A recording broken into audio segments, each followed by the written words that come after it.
Olá, estudantes, professores e professoras presenciais. Sejam bem-vindos e bem-vindas à nossa UCA Povos Amazônidas. Eu sou o professor Dário Pinheiro, do componente curricular Sociologia, e não estou sozinho aqui.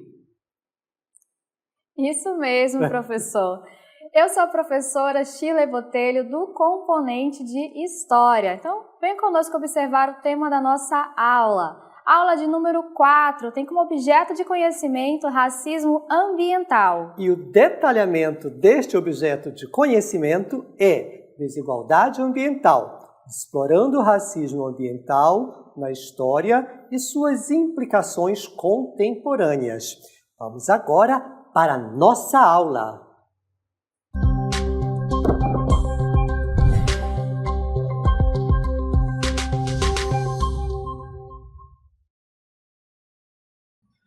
A nossa aula fala exatamente de um cenário urbano. Estamos aqui no cenário de uma cidade, muito comum, eu creio, a praticamente todas as cidades, principalmente no nosso país. E o que nós vemos aqui, professora Shirley? Então, como o professor bem citou, é um cenário bastante comum nos grandes centros urbanos, onde a gente pode observar algumas construções mais simples, casebres de palafita, que são construídos sob um rio. E esse rio, professor, quais as condições que a gente observa nesse rio? Não seria muito difícil nós aqui falarmos, ao fazermos uma leitura dessa imagem, que essas casas que estão aqui próximas do rio, nós podemos ver aqui detritos, que com certeza são lixo, garrafas PETs, que vão acumulando à margem e essas pessoas estão morando aqui. Mas também, se nós continuarmos com o nosso olhar atento, olhem aqui para cima, temos os prédios bonitos. Será que lá na entrada desses edifícios bonitos, nós teremos essa água com esse lixo também? Eu acredito que não, professor. A gente observa nessa imagem um contraste socioeconômico muito evidente, não é mesmo, professor? Exatamente. E isso tem um nome. Dentro da ciência, seja na ciência sociológica, na geografia ou até mesmo na história, pronto. Dentro da área das ciências humanas, nós vamos dizer que esse contraste socioeconômico, principalmente urbano, tem um nome próprio e se chama desigualdade ambiental, que é o tema da nossa aula, que está explorando outro conceito que nós iremos desenvolver, que é o racismo ambiental na história e as suas implicações contemporâneas. Por que contemporâneas? Porque este é um cenário atual. Não é dos dias de hoje, professora? Bastante, professor. E é o que nós vamos, o objetivo da nossa aula é justamente esse. Nós vamos explorar essas desigualdades ambientais e como elas estão relacionadas a esse conceito de racismo ambiental e suas implicações na contemporaneidade.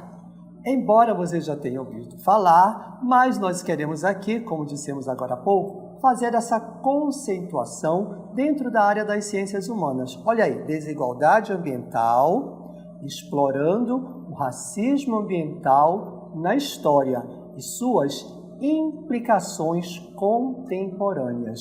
Desta forma, vamos iniciar com o racismo ambiental e alguns dados históricos. Isso, então para contextualizar, a gente vai trazer alguns dados importantes para a gente entender um pouquinho mais a respeito desses conceitos. Então, nos anos 80, o movimento negro unificado desempenhou um papel crucial na formação de teses que moldaram a luta antirracista no contexto brasileiro. Professora, eu quero deixar aqui um parêntese muito importante com uma informação para os nossos estudantes a respeito do movimento negro unificado. Exatamente nos anos 80, ali no final dos anos 70, para ser mais específico, em 1978, um grupo de pessoas pretas se reuniu para lutar contra a grande discriminação que havia contra esta população preta no Brasil. E olha que detalhe interessante, neste momento histórico estávamos em plena ditadura militar. Então, esse movimento foi muito importante para marcar esta luta antirracista no Brasil no momento em que não se podia falar, mas eles ousaram. Então, veja a importância e daí o desdobramento disso que segue até os dias atuais. E desse resultado, professora, dessa luta que iniciou na década de 80, mais especificamente no final da década de 70, e iniciou por São Paulo, duas perspectivas destacaram-se nesse cenário e foram amplamente aceitas. A primeira é a perspectiva de raça e classe.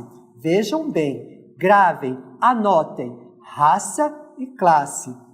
Não é tão difícil entender. E a menos difundida, mas não menos significativa, raça e território. Vejam que uma trata raça, vamos falar dos pretos, dos indígenas, dos não brancos, da raça amarela, os asiáticos e a classe social. E a outra trata dessas mesmas pessoas pertencentes a essas raças, como é colocado, e o território. É daí que vai surgir o tema principal da nossa aula, dessa menos difundida, mas não menos significativa.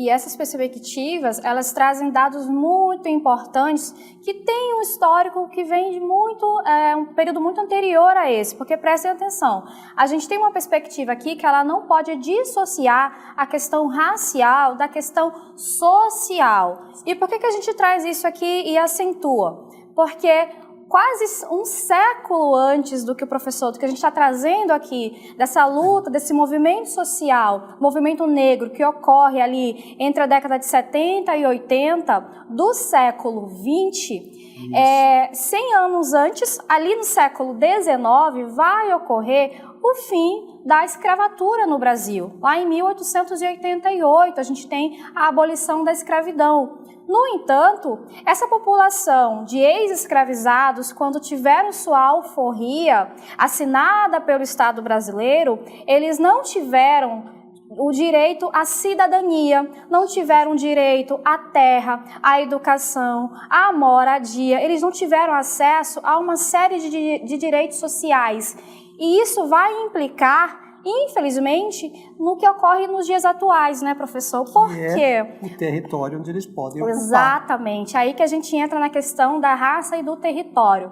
Porque havia no Brasil, naquele período, uma preocupação de embranquecer o Brasil. Então, o Estado brasileiro vai criar políticas públicas para trazer a população branca europeia, vai pagar para que essa população venha para o Brasil, vai dar acesso à terra, vai dar acesso à moradia a esses estrangeiros, enquanto esses ex-escravizados vão ficar alijados desses direitos. E onde eles vão morar? Vão morar em locais de condições insalubres, de condições perigosas, nas encostas dos morros, e aí vão se formar as favelas, vão se formar os locais de moradias que não são adequadas. E é interessante que esse dado histórico que vem lá da escravatura, do final desse processo de escravização da pessoa preta no Brasil, ocorre em outros lugares do mundo. E essa luta não é só nossa, é por isso que é importante entendermos esse processo histórico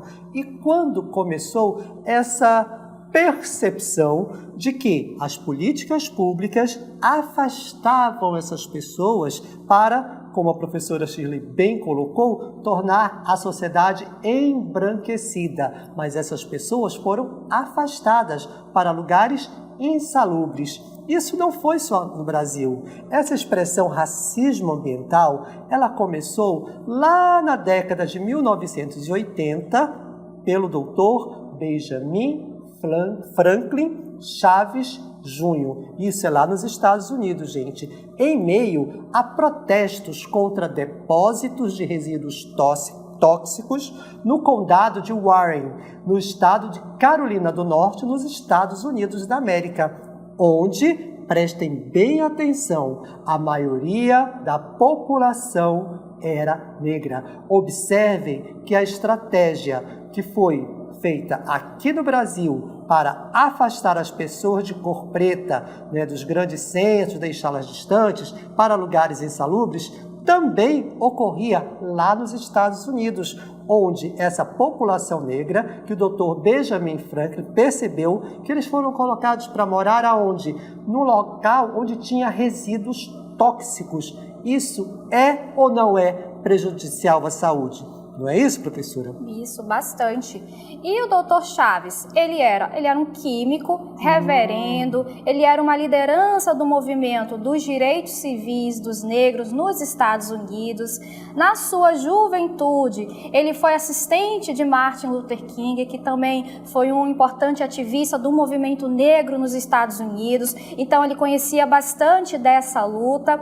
E ele, como pastor batista, ativista, político, ganhador do Prêmio Nobel por suas ações voltadas ao combate do racismo nos Estados Unidos, através dessa resistência não violenta, ele vai atuar nessa causa, porque vai perceber que a população daquela comunidade estava sofrendo as consequências pelo fato desses depósitos de resíduos tóxicos estarem sendo despejados nas comunidades que, em sua maioria, eram comunidades de pessoas pretas. Exatamente. Então percebam que essa prática ela já acontece há mais de 100 anos, e não somente no Brasil, mas nos Estados Unidos também. Foi necessário que o próprio movimento negro, tanto brasileiro quanto americano, despertasse e dissesse: não, isso não está certo. Isso também é racismo. Afastar esta população para morar em lugares insalubres, em lugares tóxicos, longe de tudo, onde representa perigo, isso é um problema e significa, assim, racismo ambiental. É justamente esta relação que temos aí entre raça e território. Por isso é que nós devemos continuar aqui os nossos estudos, as nossas reflexões, para entendermos como isso funciona na prática. Exatamente, o racismo ambiental refere-se à prática, vejam bem, para ficar bem claro para todos nós, refere-se à prática de deslocar, de tirar comunidades racialmente marginalizadas para áreas contaminadas, sujeitas à poluição e impactos ambientais prejudiciais. E é isso que nós vimos hoje, não é, professora? Isso. Então, essas populações, elas estão mais sujeitas a esses impactos, estão mais sujeitas a deslizamentos, estão mais sujeitas às consequências das enchentes. Então, ocorre essa desigualdade ambiental. E é justamente o que esta imagem que nós mostramos no início da nossa aula e que continua aqui presente na nossa aula, mas também é uma realidade no dia a dia de muitas populações no Brasil e no mundo, é uma prática que perpetua a disparidade social, econômica e ambiental, evidenciando como as comunidades negras e outras minorias são desproporcionalmente afetadas pelos problemas ambientais, como aqui esse rio, onde tem esse lixo que vocês podem muito bem perceber, próximo das casas, enquanto outras pessoas, digamos que não são minorias, estão aqui, em edifícios protegidos. E aí fortalece, gente, o racismo porque oferece uma miserável, vamos usar, professor, essa palavra, embora ela seja difícil de dizer, mas é isso que a realidade que nós temos aqui nos apresenta, uma realidade miserável. E no Brasil também existem pensadores que discutem essa questão. Isso mesmo. Então, a gente tem, de acordo com a pensadora brasileira Tânia Pacheco, o racismo ambiental ele é constituído por injustiças sociais e ambientais que recaem de forma implacável sobre etnias e populações mais vulneráveis. De acordo com essa imagem que a gente trouxe agora, esse cenário que é muito comum em centros urbanos, se a gente pensar, professor, numa tempestade, qual é o grupo, quais são os moradores que mais vão sofrer, mais vão se preocupar com uma tempestade? É aqueles que estão naquele edifício ou os que estão morando naqueles casebres, nas palafitas? Então, quando ela coloca que essas questões ambientais recaem de forma mais implacável sobre esses grupos vulneráveis, é disso que está falando, né? As questões ambientais, elas prejudicam muito mais essas populações que não têm condições de recorrer a um local de moradia mais digna. Muito bem, professora. É por isso que nós vamos relembrar para vocês o que é e quem são esses grupos mais vulneráveis. Vamos começar com essa lembrança? Vamos lá. Olha aqui. O que é? Nós falamos em grupos e pessoas vulneráveis. E o que é? Vamos colocar aí uma cartela para você registrar. É o conceito de população vulnerável que está relacionado à pobreza, à má distribuição de renda, afetando saúde, a vida de alguns grupos populacionais. Olha aí, gente, a vulnerabilidade ela é influenciada pelo acesso à informação da suscetibilidade pelo próprio indivíduo e acesso a mecanismos de prevenção denominada de condições cognitivas. O que é? É exatamente isso, é essa situação menos desfavorecidas em várias esferas. E quem são, professor? A gente traz aqui, quem são esses grupos? Quem são essas pessoas? Vamos observar então. Mulheres, idosos, crianças e adolescentes, quando vítimas em razão de sua condição, bem como de pessoas que figurem como vítimas de crimes, de intolerância, discriminação ou preconceito. Então, esse crime de intolerância, discriminação ou preconceito é quanto à raça, cor, etnia, religião, procedência nacional, orientação sexual e identidade. Então, são esses grupos que estão vulneráveis e que têm dificuldade de se reerguer, de se levantar de determinadas situações a quais ficam sujeitos.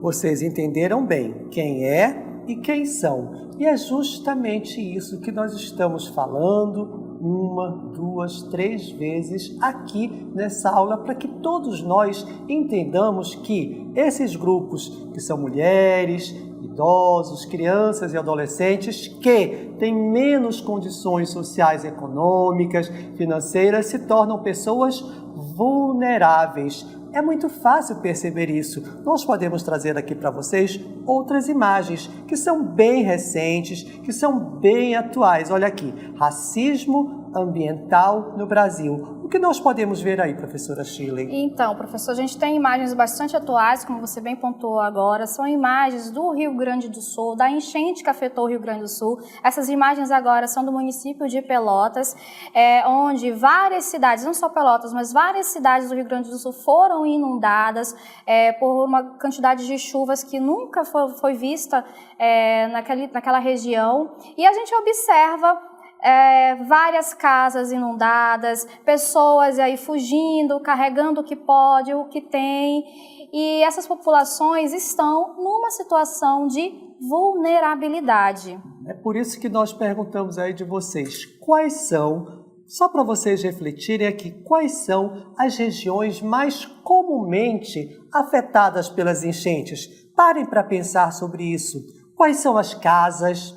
Quem são as pessoas que sofrem com a perda de seus bens todos os anos nos meses mais chuvosos? Quem são as famílias? Quem são as pessoas mais afetadas? Que são as pessoas que moram nos condomínios fechados, professor? Não, ou são as pessoas que moram nas periferias e no alto do morro. Então, professora, estudantes, essa é a questão que nós vamos deixar aqui e que vocês próprios já podem responder a partir das informações e da conceituação oferecida nessa aula, ok? Isso é racismo ambiental no Brasil. E isso, gente, é detectado também pelos nossos órgãos atualmente. Por exemplo, o IBGE, que é o Instituto Brasileiro de Geografia e Estatística, fez aí um censo no ano de 2022 e nós estamos trazendo para vocês algumas preliminares desse censo. Então, o Brasil abriga aproximadamente cerca de 11.403 comunidades informais. Nessas comunidades vivem 16 milhões de indivíduos e residem em cerca de 6,6 milhões de residências. É muita gente, professora, vivendo em situações precárias, porque, como bem está dito nessa preliminar, são comunidades informais. E diante desse... Pois não, professora? Esse dado ele traz para a gente o que está nas entrelinhas aqui, a questão da urbanização, né, professor? A gente tem aqui uma urbanização desenfreada, que a gente não tem uma preocupação do poder público em regulamentar determinadas áreas, e isso afeta diretamente na construção dessas comunidades informais, que inclusive é um dado que a gente vai trazer agora. Exatamente, tem até um ranking que o próprio IBGE ele preparou a partir desse estudo, dessa pesquisa que foi feita in loco, ou seja, os recenseadores eles foram de casa em casa, de comunidade em comunidade e fizeram o registro por escrito, e aí gerou um ranking de comunidades informais, de acordo com as preliminares do Censo Demográfico do IBGE do ano de 2022. E olha só o que esse ranking vai trazer para a gente. O aumento de 40% na última década dessas comunidades informais. É muita gente, 40%, ou seja, é um pouco menos da metade da população brasileira que ficou numa situação de comunidade informal. E quem é o primeiro lugar nesse sentido, de acordo com esse ranking? A gente tem aqui Comunidade do Sol Nascente em Brasília, que fica ali em Ceilândia. O segundo lugar, olha só, é a comunidade da Rocinha. Essa é bem conhecida no Brasil e fica no Rio de Janeiro. E olha a surpresa, professora. Terceiro lugar, Cidade de Deus, Alfredo Nascimento, aqui na capital do Amazonas, aqui em Manaus. É muito próximo de nós para que nós, digamos assim, fechemos os olhos ou deixemos de perceber que essa realidade existe e ela nos cerca, está presente, está junto de todos nós. Por isso, é importante que nós entendamos e a conheçamos também. Por quê, professora?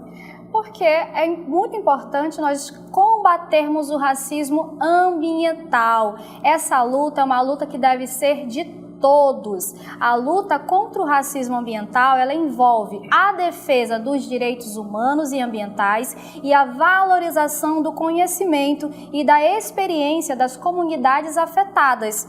Para combater mais essa desigualdade, é necessário que a sociedade como um todo reconheça o problema e tome medidas para combatê-lo.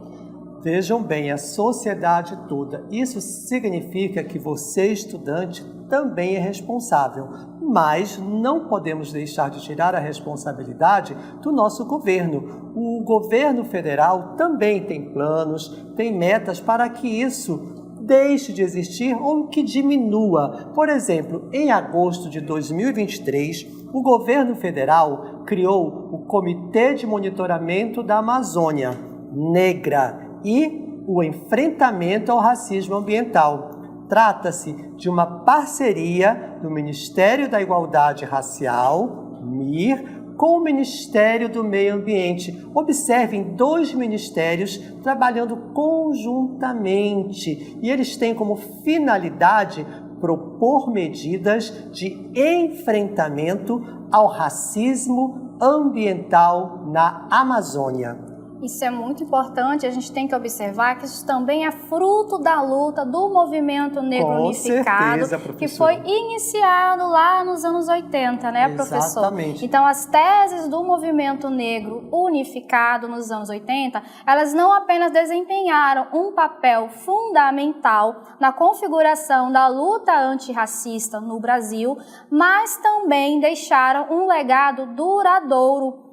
Essa dicotomia entre raça e classe e raça e território, ela não deve ser vista como uma contradição, mas ela como uma luta complementar. Exatamente, porque são 2 conceitos, que é raça e classe, e território e raça.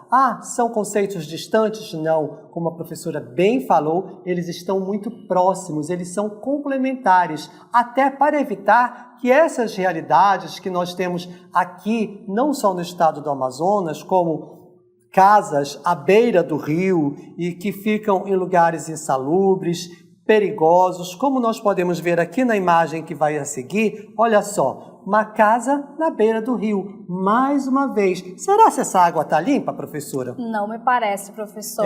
Não nos parece. E ali, ó, tem aqui lá distante, vou apontar para cá, tem lá mais edifícios que estão muito bem lá posicionados, que não sofrem aqui com essa água suja, não é, professora? Isso mesmo, professor. Então, a gente traz uma outra imagem de um outro local, mas que retrata muito bem aquela realidade primeira, né, professor? Então, é algo que não é isolado, a gente tem que prestar bastante atenção nisso. É algo recorrente e, infelizmente, muito comum. Então, o racismo ambiental, esse conceito, ele continua a desempenhar um papel central nas discussões contemporâneas sobre justiça social, justiça ambiental e em defesa ao meio ambiente. Vejam que todos esses termos, esses conceitos, eles estão aí entrelaçados. É por isso que nós trouxemos para vocês a informação de que 2 ministérios, eles estão juntos em ações complementares, como está muito bem colocado aí para vocês. São discussões que acontecem hoje sobre justiça social, justiça ambiental e em defesa do meio ambiente.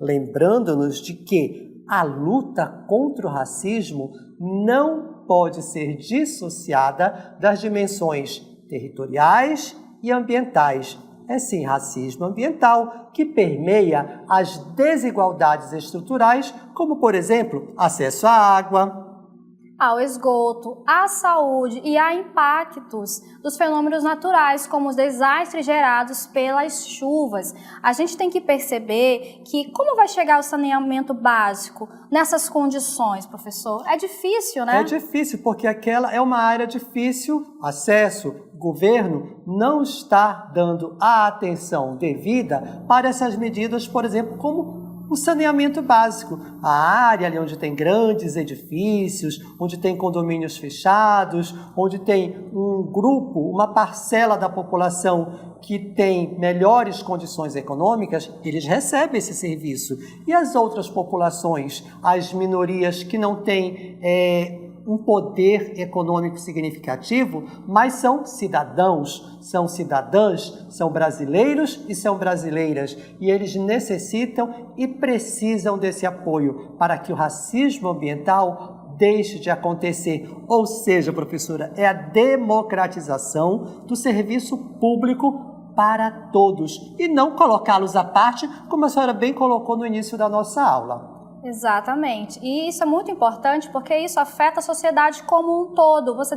Pode até alguém pensar assim, mas isso não ocorre na minha área. Mas também tem a questão das epidemias, né, professor, que não ficam isoladas aquela região que está afetada por uma enchente. Por exemplo, é uma região que pode ser desenvolvida ali a malária, uma epidemia de dengue, por exemplo, já que tem uma água parada, já que tem lixo.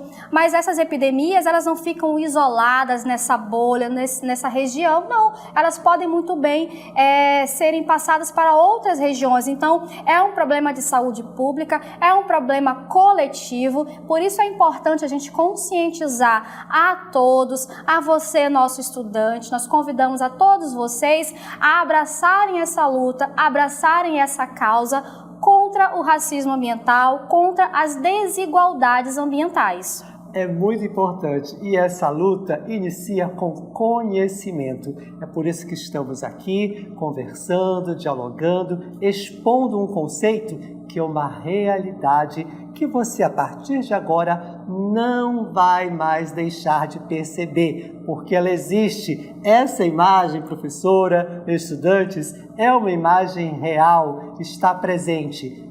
Usem esse conhecimento para facilitar a sua vida e da coletividade. Acho que é isso, né, professora? Muito bem. Então, até a próxima aula, gente! Até!